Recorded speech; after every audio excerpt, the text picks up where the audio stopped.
Hello, my name is Irvin Rabonso, and today I'll be doing my true crime case study on the murder of Dave Schultz by John du Pont. So, a little summary of the incident. Some key points to remember is this occurred on January 26, 1996.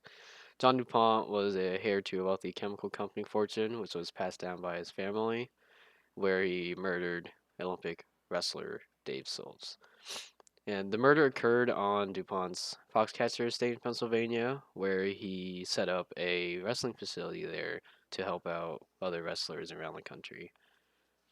And he saw Schultz multiple times in front of witnesses, including Schultz's wife and their families.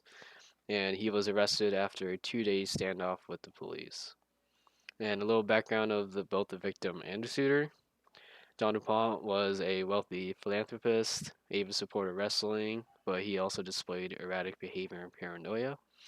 Dave Schultz, he was an Olympic gold medalist, which he won in 1984 Olympics. He was a renowned wrestler and was also a coach at Foxcatcher Wrestling Club. Some factors surrounding the incident. There are contextual factors and research-based risk factors. So I'll start with the contextual factors first.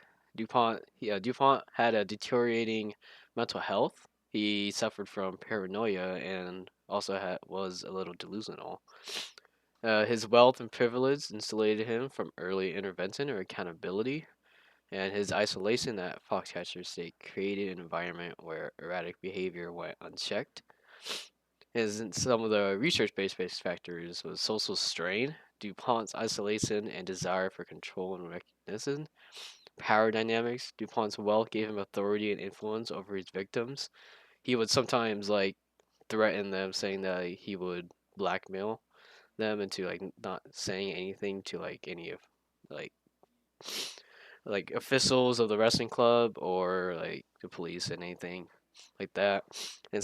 And another risk factor included psychological instability. He had a lack of consistent mental health treat. There was a lack of consistent mental health treatment for DuPont. Yeah. So one theory that I found that would apply to this scenario was a social disorganization theory. So the key concept of this was that crime arises in environments where social structures break down. And so his Foxcatcher's estate has a socially isolated environment devoid of checks and balances, and a lack of community intervention due to DuPont's wealth and power. Another theory was the strain theory. This one focused on individuals that committed crime when they experience a gap between societal goals and their means to achieve them.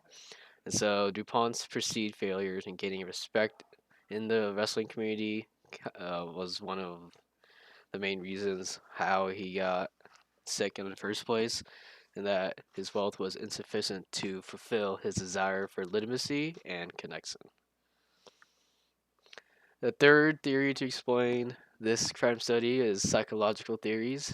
So, one of the key concepts was that crime, as a result of mental health disorders or personality traits, and so DuPont exhibited symptoms of paranoid schizophrenia. He had delusions and erratic behavior, as I said before, and his untreated mental health issues were a direct factor in the murder. And the last theory that I applied to this crime study was the labeling theory. It was a defiance, and defiance is reinforced through societal reactions and labels. And the application to this was that DuPont's wealth shielded him from being labeled as defiant earlier in life, and also the lack of accountability allowed his behavior to escalate over time. So, crime policy implications for this murder is one of the key points is mental health. It highlights a critical need for accessible and consistent mental health care, especially for high risk individuals. Wealth and justice demonstrates how socioeconomic status can insulate individuals from early intervention or accountability. As I said before, John DuPont was shielded from his accountability because his wealth was just too much for him, and he would just tell people to keep quiet about how his behavior has been different, and that he would tell them that he would do something about it. And some policy recommendations was to enhance mental health screenings and interventions, to provide a greater oversight in cases where individuals display threatening or erratic behavior, and addressing power imbalances that enable systemic failures. And that's technically it. Here's my references, and I'd like to thank you for listening.